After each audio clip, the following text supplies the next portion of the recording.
नमस्कार दोस्तों, स्वागत है अपनी YouTube channel top trending GK में। दोस्तों इस वीडियो में देखने वाले हैं आरआरबी एनटीपीसी 27 फरवरी 2021 के प्रथम पारी में पूछे गए 40 में से 39 एग्जैक्ट टू जीके के सवाल। इससे पहले 23 फरवरी को एनटीपीसी का एग्जाम था, बीच में कोई एग्जाम नहीं था इसलिए वीडियो नहीं आया।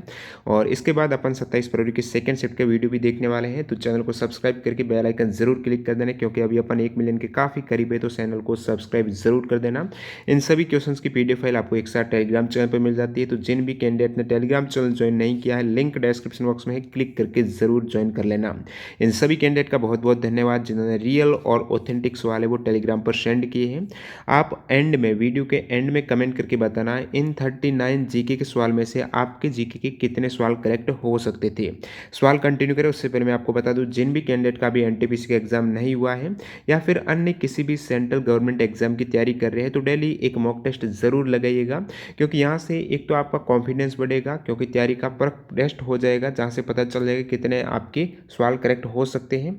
और टाइम मैनेजमेंट भी आपका सही होने वाला है। डेली बहुत से कैंडिडेट मैसेज करते हैं कि यहाँ पर समय कम मिला, सवाल ज़्यादा थे इसलिए सवाल मिस हो गए, इसलिए आपकी प्रैक्टिस बहुत ज़्यादा जरूरी हो जाती है। और टेक्स्ट बुक आपके लिए एक बेहतरीन ऑफर लेकर आए हैं। यहाँ पर आपको 299 माइनस 30 रुपये और कम कर दीजिएगा यदि आप TTG के कूपन कोड अप्लाई करोगे। और 1 वर्ष की वैलिडिटी में अनलिमिटेड मॉक टेस्ट लगा सकते हो किसी भी सेंट्रल गवर्नमेंट एग्जाम के, SSC, रेलवे, बैंकिंग वगैरह सारे एग्जाम्स के मॉक टेस्ट एक ही पास के अंतर्गत आपको मिलने वाले हैं। ज़्यादा जानकारी के लिए, ज्वाइन करने के लिए डिस्क्रिप्शन बॉक्स में लिंक है, जरूर फॉलो कर सकते हो। ग्रुप डी के 170 मॉक टेस्ट है, एनटीपीसी के 162 मॉक टेस्ट है, तो इन सारी जानकारी आपको डिस्क्रिप्शन बॉक्स में मिल जाएगी। तो चलिए यहाँ पर कंटिन्यू करते हैं। आपके सामने पहला सवाल दिखेगा, सोडियम वायु के संपर्क में आकर किसके साथ रिएक्शन करके विस्फोट करता है? तो ये हो जाएगा हाइड्रोजन के साथ रिएक्शन करके सोडियम है वो कैच कर लेता है फायर को, हाइड्रोजन करेक्ट हो जाएगा। झंडा दिवस आर्म्ड फोर्सेज फ्लैग डे है या फिर सशस्त्र सेना झंडा दिवस कब मनाया जाता है? तो आपका करेक्ट आंसर हो जाएगा 7 दिसंबर को आर्म्ड फोर्सेज फ्लैग डे या झंडा दिवस है वो 1949 से कंटिन्यू मनाया जा रहा है। एक दिवस से और सवाल पूछा गया है जो कि विश्व हिंदी दिवस से था। पूछा गया था विश्व हिंदी दिवस कब मनाया जाता है? तो विश्व हिंदी दिवस पूछा गया तो आपका हो जाएगा 10 जनवरी को मनाया जाता है। ये पूछ ले यदि कि भारत में जो हिंदी दिवस मनाया जाता है वो कब मनाया जाता है, तो उसकी डेट अलग है, 14 सितंबर को मनाया जाता है। अब विश्व हिंदी दिवस 10 जनवरी को ही क्यों मनाया जाता है? क्योंकि जो पहला वर्ल्ड हिंदी कॉन्फ्रेंस हुआ था, सम्मेलन हुआ था, वो 10 जनवरी 1975 को कहाँ पर? नागपुर में हुआ था। काफ़ी इंपॉर्टेंट फैक्ट है। 10 से 12 जनवरी 1975 को प्रथम विश्व हिंदी सम्मेलन हुआ था, इसलिए 10 जनवरी को ये हिंदी दिवस, जो विश्व हिंदी दिवस मनाया जाता है। करंट अफेयर्स की बात करूं तो पास्ट में जो 2018 में हिंदी दिवस मनाया गया था, 18 से 20 अगस्त 2018 को मॉरिशस में मनाया गया था। अब की बार 2021 में ये फिजी में मनाया जा रहा है हिंदी दिवस।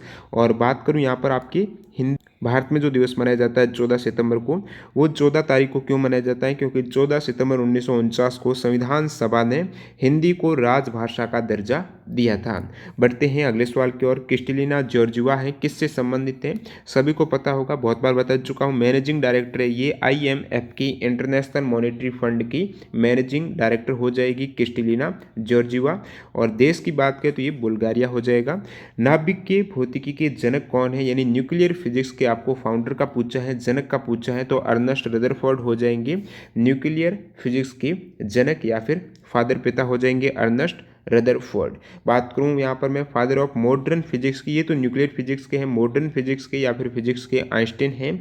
अब देखिए फिजिक्स में भी ये तो मॉडर्न के आइंस्टीन हो गए, इसके अतिरिक्त जो फिजिक्स के फादर कहे जाते हैं आइजैक न्यूटन, गैलीलियो गैलीली और अल्बर्ट आइंस्टीन को भी माना जाता है। केमिस्ट्री के एंटोनियो लेवोजियर हैं और बायोलॉजी के हैं एरिस्टोटल। और ये एक इंपॉर्टेंट फैक्ट है, यहाँ पर न्यूक्लियर की बात आई तो आपको पता होना चाहिए, जो भारत में न्यूक्लियर प्रोग्राम है उनके जनक कौन है? तो होमी जहांगीर भाभा। मार्च 2021 तक जो शशि शंकर है वो किस कंपनी के CMD है, यानी चेयरमैन एंड मैनेजिंग डायरेक्टर हैं? शशि शंकर है वो कौन सी कंपनी के हैं? महारत्न कंपनी के, तो ONGC आपका करेक्ट आंसर हो जाएगा।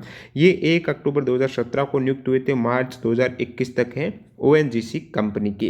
किस टेनिस खिलाड़ी पर 2019 में $10,000 का जुर्माना लगाया गया था टेनिस कोर्ट को नुकसान पहुंचाने के लिए? तो ये है अमेरिका के स्टार महिला टेनिस खिलाड़ी सेरेना विलियम्स पर, क्योंकि सेरेना ने जो ग्रैंड स्लैम विंबलडन होता है उसके दौरान टेनिस कोर्ट को नुकसान पहुंचाया था और उन पर $10,000 का जुर्माना लगाया गया था 2019 में। कौन सी अंतःस्रावी ग्रंथि नहीं है, या फिर जो कौन सी एक्सोक्राइन ग्रंथि है भाई अंतःस्रावी जो ग्रंथियाँ होती है उसमें कौन सी या फिर अंतःस्रावी नहीं है, तो ये लार ग्रंथि हो जाएगी। ये आपकी अंतःस्रावी ग्रंथि नहीं है, ये एक्सोक्राइन ग्लैंड है। अब देखिए अंतःस्रावी ग्रंथियाँ कौन सी होती हैं, ये आप देख सकते हो, पीयूष हो गई, थायराइड है, अग्नाशय, एड्रिनल, पैराथायराइड, पीनियल, थाइमस, ये सभी अंतःस्रावी ग्रंथियाँ हैं। और अंतःस्रावी ग्रंथियों के रिगार्डिंग आपको कुछ फैक्ट पता होना चाहिए, जैसे कि थॉमस एडिसन को अंतःस्रावी विज्ञान का जनक कहा जाता है और अंतःस्रावी तंत्र के अध्ययन को एंड्रोक्राइनोलॉजी कहा जाता है। मानव शरीर की सबसे बड़ी ग्रंथि कौन सी है, यकृत हो जाएगी। और पूछ ले अंतःस्रावी सबसे बड़ी कौन सी, तो वो थायराइड ग्लैंड हो जाएगी। बांग्लादेश कब स्वतंत्र हुआ था, तो 1971 में हुआ था। 26 मार्च 1971 को हुआ था पाकिस्तान से। और विजय दिवस मनाया जाता है 16 दिसंबर को 1971 में, जब भारत और पाकिस्तान की जीत हुई थी, भारत की पाकिस्तान के विरुद्ध में। और इसलिए 16 दिसंबर को बांग्लादेश और भारत दोनों में ये विजय दिवस मनाया जाता है। और जैसे पाकिस्तान से बांग्लादेश है वो आज़ाद 26 मार्च 1971 को हुआ था। अगला सवाल, फाउंडर ऑफ फॉरवर्ड ब्लॉक है, इनके संस्थापक आपको पूछा है तो सुभाष चंद्र बोस ने इसकी स्थापना की थी इंडियन नेशनल कांग्रेस के इस्तीफा देने के बाद। कहाँ पर की थी, तो ये उत्तर प्रदेश में 3 मई 1939 को की थी। दुनिया में सबसे ज़्यादा ट्रेड है, जो व्यापार होता है उसमें उपयोग की जाने वाली जो मुद्रा एक ग्लोबल करेंसी का आपको पूछा है तो यूएस डॉलर हो जाएगी। अगला सवाल देखिएगा, गुरुत्वाकर्षण का नियम किसने दिया है, आइजैक न्यूटन ने दिया था 1687 में। आवर्त सारणी का प्रथम एलिमेंट पूछा, इजी सवाल, हाइड्रोजन हो जाएगा आवर्त सारणी का प्रथम तत्व। Which is not in MS office में कौन सा नहीं होता है, तो MS वर्ड होता है, एक्सेल होता है, पावर पॉइंट होता है, ये प्रोजेक्ट नहीं होना चाहिए। MS ऑफिस की मैं बात करूँ जो सूट रहता है उसके अंतर्गत माइक्रोसॉफ्ट ऑफिस वन नोट होता है, आउटलुक होता है, पावर पॉइंट है, एक्सेल है, ऑफिस वर्ड भी होता है जो MS वर्ड है। और पब्लिशर हो जाएगा माइक्रोसॉफ्ट पब्लिशर होता है, माइक्रोसॉफ्ट एसेज होता है, ये सभी इनके पार्ट होते हैं। जम्मू कश्मीर के उपराज्यपाल कौन है, तो वर्तमान में जो उपराज्यपाल है वो मनोज सिन्हा है, जो कि सेकंड जम्मू कश्मीर केंद्र शासित प्रदेश के उपराज्यपाल हैं। तो प्रथम जो जम्मू कश्मीर केंद्र शासित प्रदेश बना था उस समय प्रथम गवर्नर जो कौन थे, लेफ्टिनेंट गवर्नर यानी उपराज्यपाल कौन थे, तो ये गिरीश चंद्र मुर्मू थे। GC मुर्मू प्रथम जो जम्मू कश्मीर के उपराज्यपाल थे। वर्तमान में GC मुर्मू CAG हैं। और इसी प्रकार मैं लद्दाख की बात करूँ तो लद्दाख के वर्तमान और प्रथम ये RK माथुर हो जाएंगे। गर्भाशय को संकुचित करके बच्चे के जन्म में सहायक हार्मोन कौन सा होता है, तो ये ऑक्सीटोसिन हार्मोन आपका करेक्ट हो जाएगा। फलों एवं सब्जियों जो फ्रूट एंड वेजिटेबल्स होती हैं उनके कलर्स के लिए जिम्मेदार वर्णक कौन सा है, तो जो फल और सब्जियों के रंगों के लिए जिम्मेदार वर्णक हो जाएगा एंथोसाइनिन आपका करेक्ट आंसर यहाँ पर हो जाएगा, जो कि जिम्मेदार रहता है जो कलर्स जैसे कि रेड, पर्पल, ब्लू है, ये जो फ्रूट और वेजिटेबल्स में है इनके लिए एंथोसाइनिन वर्णक होता है। एक इंपॉर्टेंट फैक्ट बताऊं कि फलों को पकाने के लिए सहायक जो हार्मोन है वो एथिलीन हो जाएगा। अगला सवाल देखिएगा, एक बॉक्स का पूछा है, ए प्राइम मिनिस्टर टू रिमेंबर, इस पुस्तक के ऑथर कौन है, तो ये एडमिरल सुशील कुमार हो जाएगा। IRDAI की फुल फॉर्म क्या है, तो ये हो जाएगी आपकी IRDAI की फुल फॉर्म पूछिए, तो यहाँ पर आई का हो जाएगा शायद इंश्योरेंस, हाँ, insurance regulatory and development authority of India, इसके आगे आई का इंश्योरेंस भी आ जाएगा। तो insurance regulatory development authority of India IRDAI की फुल फॉर्म, जिसका हेडक्वार्टर हैदराबाद तेलंगाना में है। पहले इसका हेडक्वार्टर दिल्ली में था जो 2001 से ये हैदराबाद में है। और ये कौन से एक्ट 1999 के तहत स्थापित हुआ था। MB की फुल फॉर्म आपको पूछी, इजी सवाल, मेगाबाइट हो जाएगा।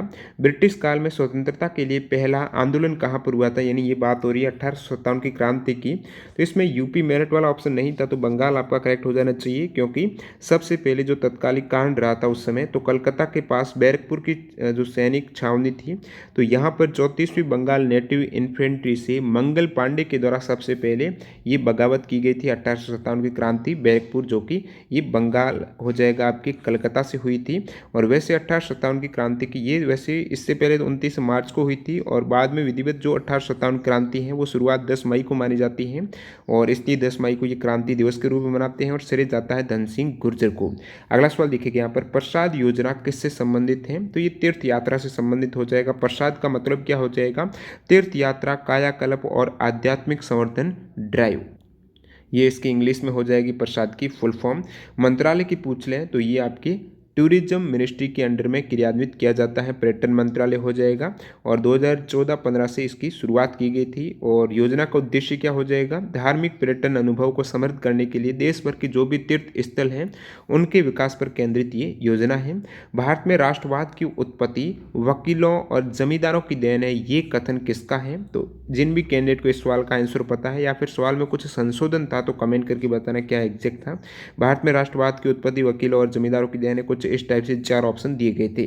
1945 में जो सैन फ्रांसिस्को कैलिफोर्निया में charter of the United Nations संयुक्त राष्ट्र अधिकार पत्र पर हस्ताक्षर किए गए थे, उस समय कितने देशों ने भाग लिया था या फिर हस्ताक्षर किए थे जो चार्टर ऑफ यूनाइटेड नेशंस पर।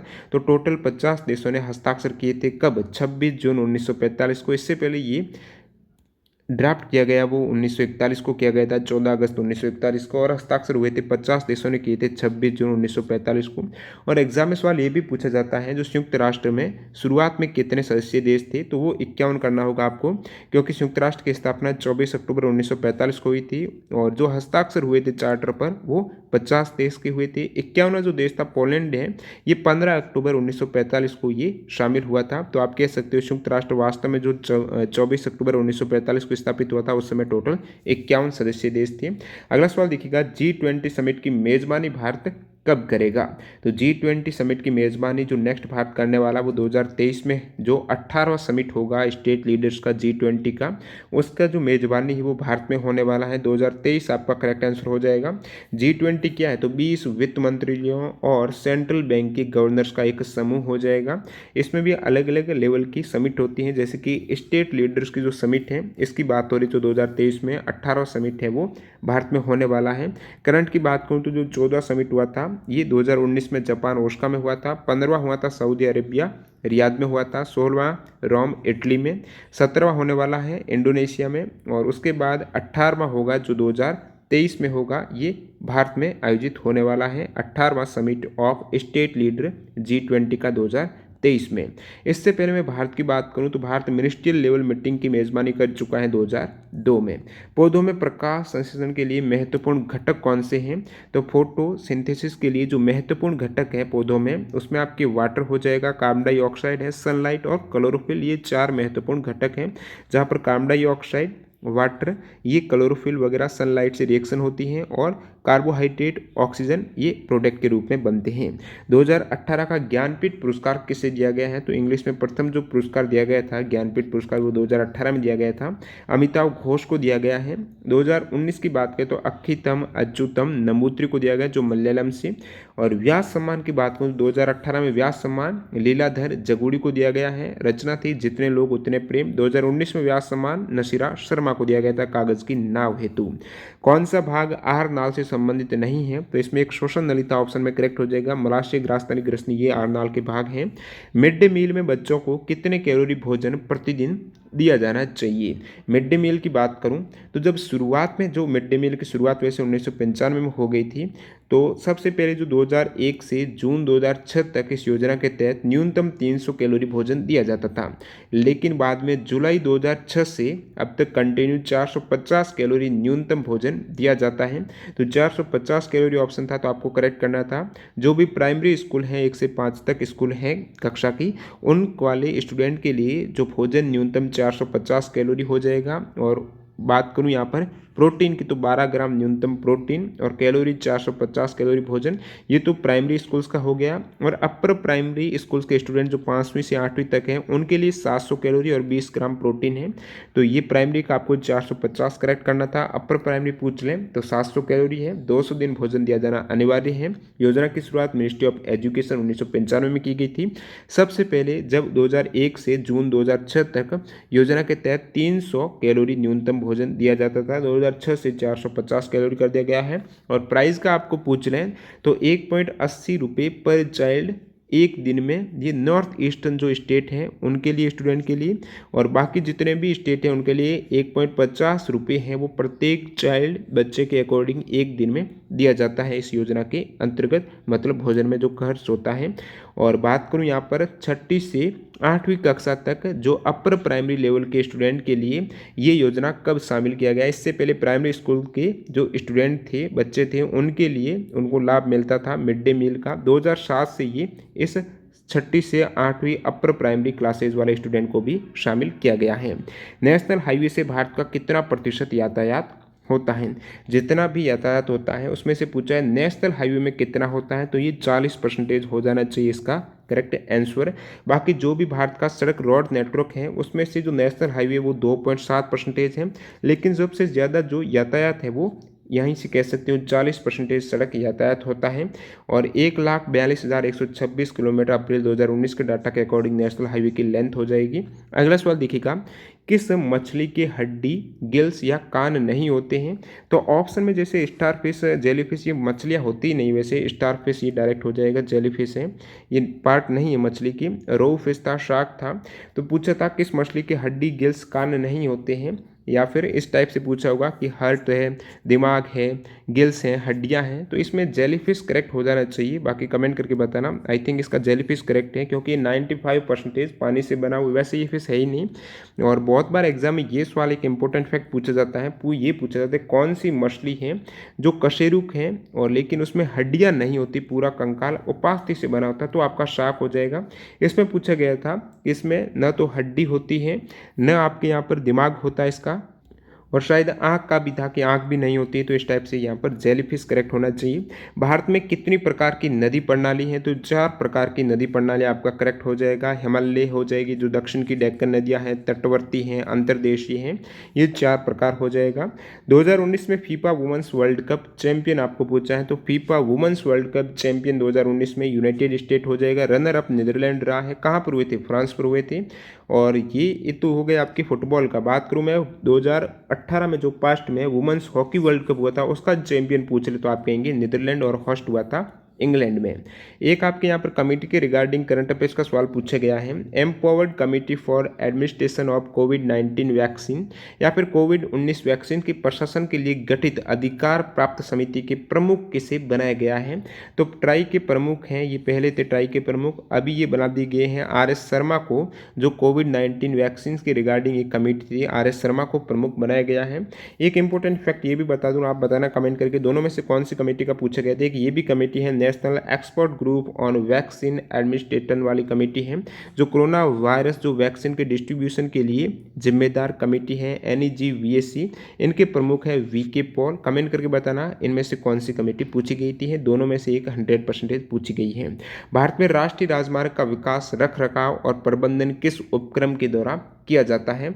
तो ये हो जाएगा national highway authority of India है। पूछा गया था जो नेशनल हाईवे हैं उनके लिए कौन सी अथॉरिटी जिम्मेदार है? तो NHAI जो 1988 में स्थापित हुई थी।